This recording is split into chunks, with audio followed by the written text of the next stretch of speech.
자, 이슈 포커스 시사 풍향계 기호일보 한동식 국장 나오셨습니다. 국장님 어서 오십시오. 네, 안녕하세요. 예. 자, 수도권 광역급행철도 GTX-D 노선을 놓고 주민들의 반발이 거세지면서 이 문제가 정치권의 새로운 이슈로 부상하고 있다고 하는데요. 주민들의 반발이 더 거세지고 있는 것 같은데 현재 상황을 좀 정리 좀 해주시죠. 네, 이른바 김부선, 이 김포 부천선이라고 하죠. 예. 수도권 교통 혼잡을 해결하기 위해 김포에서 인천을 거쳐 강남으로 연결되는 노선을 구상했는데요. 서울로 들어가지 않고 김포에서 부천까지만 연결된다는 계획이 나오자 주민들이 허탈해하며 붙인 이름입니다.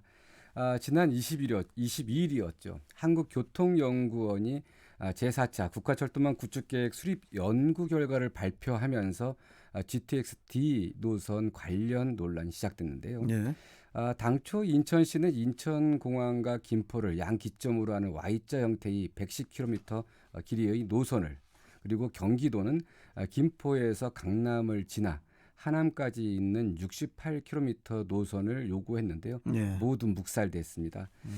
이처럼 이제 기대와 달리 김포 장기에서 부천 종합운동장으로만 발표되자 김포와 인천 주민들이 거세게 반발하고 있는 것입니다. 인천 검단과 경기 김포 시민들로 구성된 김포 검단 교통시민연대는요.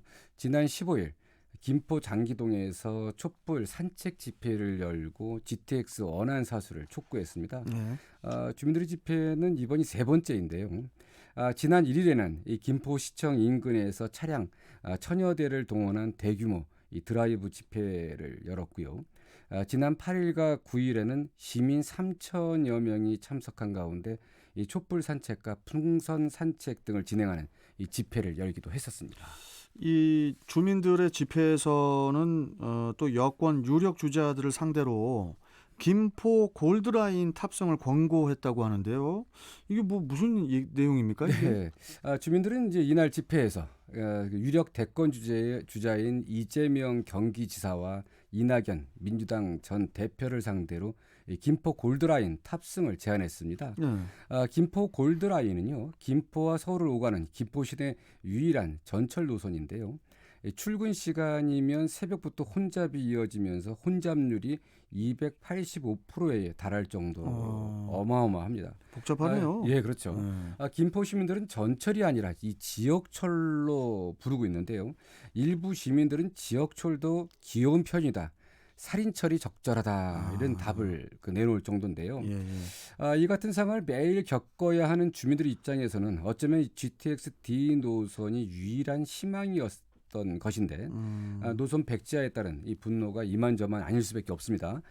주민들은 이들 대권 후보들 중 누가 가장 먼저 골드라인 챌린지를 행할지 지켜보겠다고 했는데 김포 골드라인 하여튼 이 부분들 좀 지켜봐야 될 것 같습니다. 뭐 정치권에서도 그 대권 주자를 비롯해서 여권을 중심으로 발빠르게 또 움직이고 있다고 하는데 지금 좀 어떤 지금 상황인가요? 네, 그렇습니다. 인천 출신의 송영길 이 더불어민주당 대표는 이제 최근에 청와대에서 열린 문재인 대통령과 민주당 지도부 이 간담회에서 GTX-D 노선을 언급했습니다.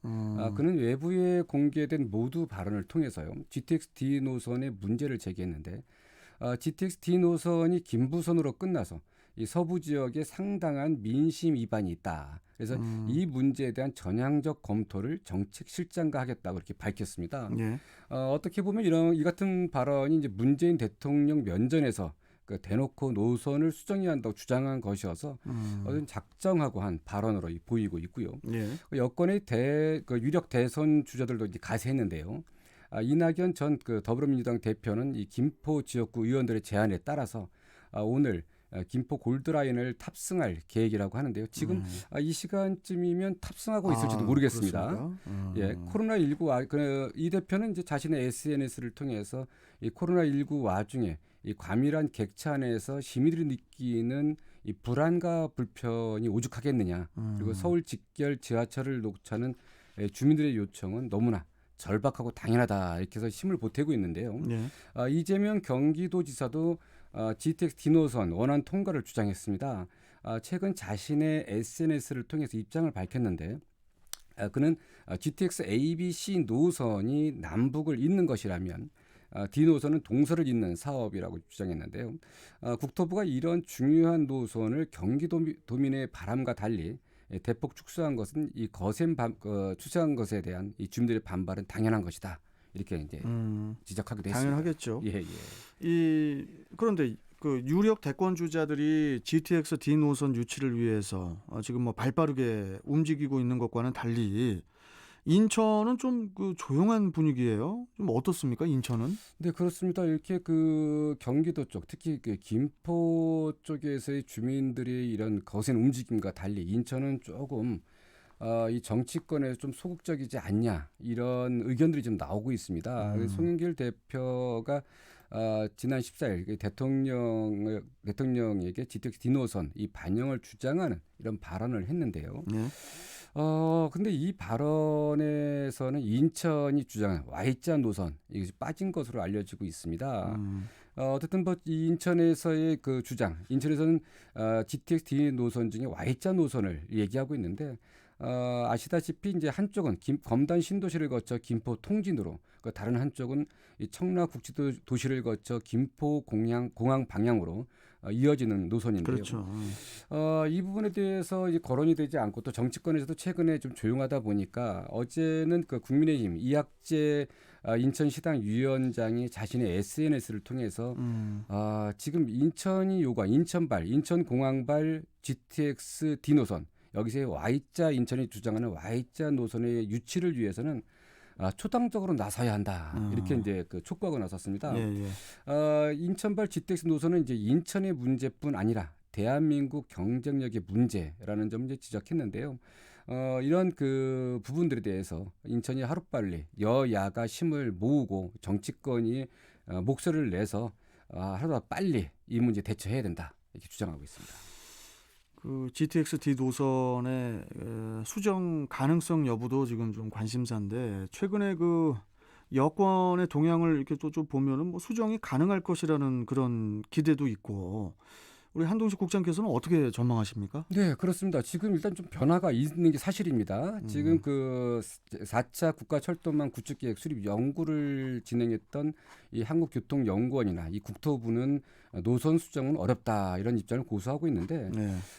최근 그 노영욱 신임 국토교통부 장관이 인사청문회에서 노선 수정 가능성을 시사하면서 이제 분위기가 많이 달라지고 있습니다. 노 장관은 인사청문회에서 그 수도권과 그 서부권 그 불만을 알고 있느냐는 이런 질의에 일단 시안을 마련하면서 여러 기준이 있었고 몇 가지 기준에 따르다 보니 주민의 눈높이에 맞지 않았던 부분이 있었다. 그래서 어떤 문제를 종합적으로 보고 이 장관으로 일하게 되면 합리적인 방법을 찾도록 노력하겠다. 이렇게 이제 밝힌 바 있어서요. 예. 수정 가능성이 있어서 지금 이 시점이 인천이나 경기도 주민들이 목소리를 좀 더 내야 되지 않느냐 하는 부분이거든요. 그래서 예. 그래야지 그 의견이 반영되지 않겠느냐 이런 지적입니다. 좀 같이 좀 뭉쳐야 될 것 같습니다. 네, 네. 더 뭉쳐야 될 것 같습니다. 자, 오늘 말씀 여기까지 듣겠습니다. 고맙습니다. 네, 감사합니다. 자, 이슈 포커스 기호일보 한동식 국장이었습니다.